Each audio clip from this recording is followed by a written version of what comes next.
Becton Dickinson, whose slogan is "First in Safety," is the world's largest maker of needles, those familiar, if occasionally frightening, instruments used by doctors or nurses to draw blood or to inject life-saving drugs. But much less familiar are the dangers these needles can pose when deadly viruses like HIV or hepatitis C can be spread by a contaminated needle, a potential death threat for the healthcare workers who use them. In this country alone, it's estimated there may be as many as 600,000 needle stick accidents every year. And today, many healthcare workers are raising questions about whether Becton Dickinson, or for that matter, hospitals and clinics nationwide, have done enough to ensure that the safest needles possible are being used by the nurses and doctors who need them. This is one example of a safer needle, where the needle retracts into the barrel after it's been used. And there are other models with different safety designs. But conventional needles, with no safety mechanisms at all, still account for about 85% of the national market, says Karen Daly, who's president of the Massachusetts Nurses Association. Doesn't make sense that that's how we're doing business in this day and age. When we have the technology available, we should be making it available to the people that provide the care. It shouldn't be part of what you worry about when you go to work on a day-to-day basis. 2 years ago, Karen Daly was working in this busy emergency room when she accidentally stuck herself with a conventional blood-drawing needle that had no protective device. You have two potentially lethal diseases. That's correct. And that needle stick ended her 26-year clinical nursing career. Just before New Year's, I got the news that both hepatitis C and HIV were confirmed. At one point, at the worst point probably in my therapy, I was taking 21 pills and an injection every day. All because of? All because of a needle stick that could have been prevented. No company sells more needles than the largest needle maker, Becton Dickinson, or BD, which declined to talk to us on camera. Though they make a variety of safety needles, the majority of their sales are conventional needles which offer no protection. And they made the needle that accidentally stuck you? In my case, yes. Though BD promotes itself as first in safety, healthcare workers in 11 states have filed class lawsuits saying they themselves were accidentally stuck by BD's conventional needles, which they say are defectively designed. Dr. Reynold Trowers, who runs the emergency department at busy Harlem Hospital in New York, says he's found a way to stop most needle sticks. He quit using most of BD's conventional needles in favor of a retractable syringe. We have not had a single exposure accidental needle stick since we have utilized this syringe. Over a period of a year? Over a period of about a year, yes. This retractable needle used at Harlem Hospital gets the highest safety rating possible from ECRI, an independent non-profit group that has been called the Consumer Reports of the medical device industry.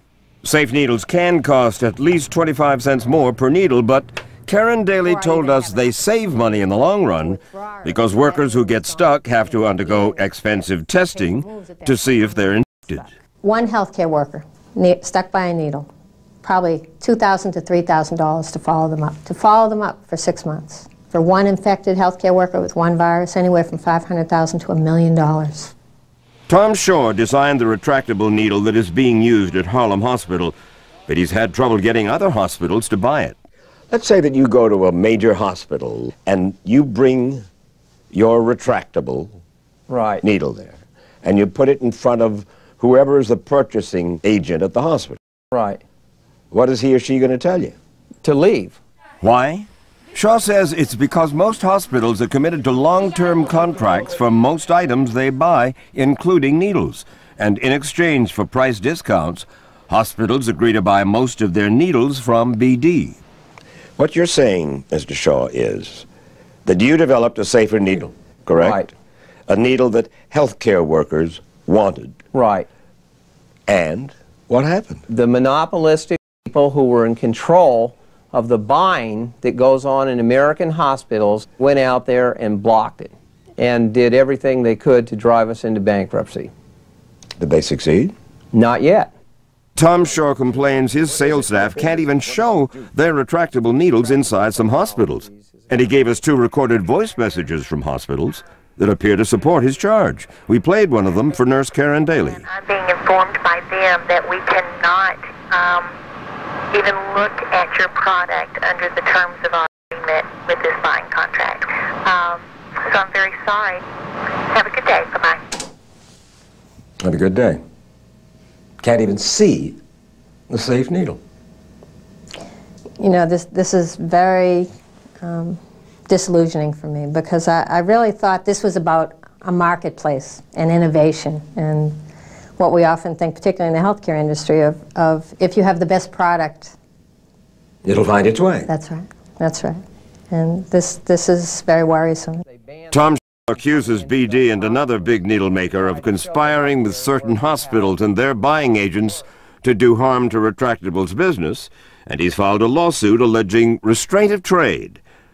But BD answers that hospitals are free to buy any needles they wish, and they point out that the U.S. Justice Department reviewed some of Retractable's allegations and decided to take no action.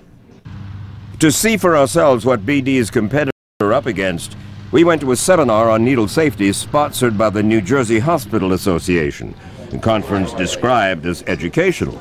But only BD was allowed to promote their needle products here at a special exhibition table and in advertisements inside the conference program.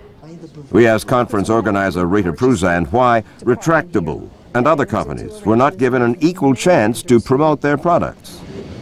We are not in the business of promoting anybody other than the people we have contracts with.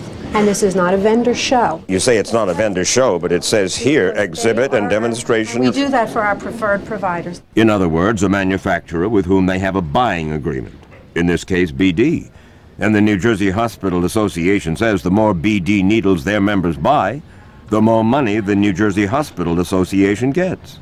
BD is helping to sponsor this educational program at this moment. They have the sole exhibit here, and if Retractable Technologies or any other one with a good, safe needle wants to come in here, forget it. For us. This is BD today. Right, today. Like a number of other hospitals, Mount Sinai Hospital in New York City buys both the conventional and safety needle from BD. Until recently, John Rowe was Mount Sinai's chief executive officer. Why are you not using the retractable needle? What I'm told by the staff that evaluates this for us is that they were not convinced of the safety and the efficacy of those needles. Are you aware of the fact that Harlem Hospital, which is what, 20 blocks, 30 blocks from you, in their emergency room, they use the retractable needle now? In the last year, not one accidental stick. Doesn't that tell you anything? It tells me that they believe that it's been very effective for them. Mount Sinai says that for now they are satisfied with BD's safety needles, but not everyone is. The independent evaluators at ECRI rate BD's best-selling safety syringe as, quote, unacceptable because they say it does not adequately protect against accidents. Another BD syringe model is rated better, though not as high as one of their competitors. Is BD trying to put safe needles in American hospitals? You know, I have concerns because what they do is take the conventional products and they might put a sheath over it, or they might add a cylinder to cover the needle, instead of really looking at the design needs. If you look at both of their safety products, if you look underneath this product they have, there's a standard syringe still here. Shaw says BD doesn't totally redesign their needles because it would be too expensive.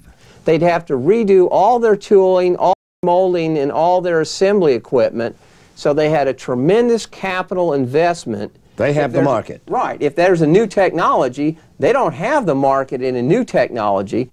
And Ray Campbell, a healthcare worker at Kaiser Permanente in California, says BD's safety needles do not always work well. He says he got stuck when a safety shield on one of BD's blood-drawing needles failed to work. I could think of 4 people that has come to me and said, Ray, I feel what you're going through. I was stuck with this product too, and I don't feel like it's safe. Campbell, who says that he was mistakenly told he had contracted HIV from his needle stick, wishes that Kaiser had not stopped using what he says is a safer needle called the Puncture Guard made by Bioplexus. I never had a needle stick with the puncture guard, no. In November, the nation's largest healthcare workers union asked California state officials to investigate the type of BD needle that stuck Ray Campbell because, the union alleges, on numerous occasions at various Kaiser Permanente facilities, the safety feature has fallen off. Kaiser declined to comment on the union's accusation, but BD, in a letter to 60 Minutes, said their blood-drawing needle in use at Kaiser is safe and, quote, one of the most successful safety-engineered products ever introduced. Last summer, healthcare workers met in Washington, D.C. to talk about needle sticks, and hardly a negative word was uttered about BD, which may not be entirely surprising since BD helped fund the group which organized the meeting, the Frontline Healthcare Workers Safety Foundation. We asked its president, Dr. Murray Cohen, how much money BD contributed.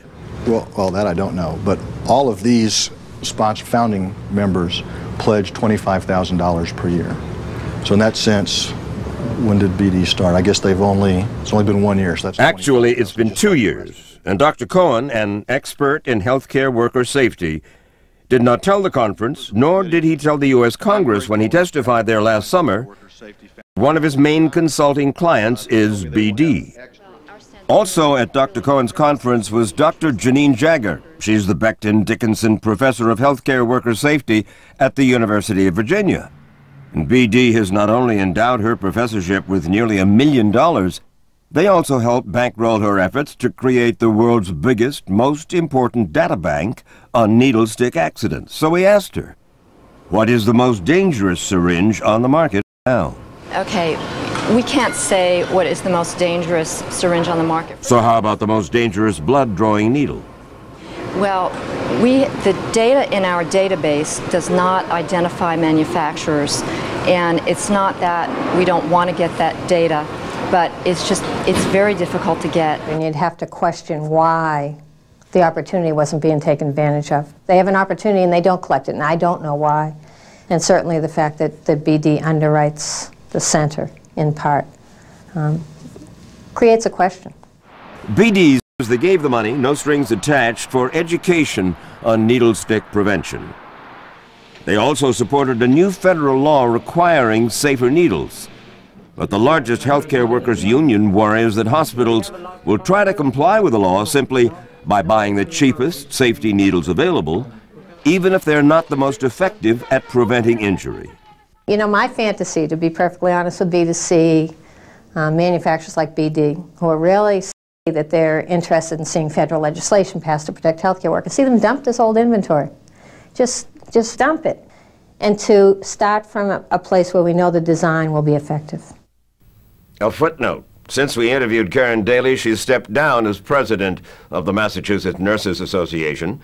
And 3 months ago, the nation's largest union of healthcare workers, the Service Employees International, and the consumer group Public Citizen, demanded that the FDA immediately ban many unsafe needle products.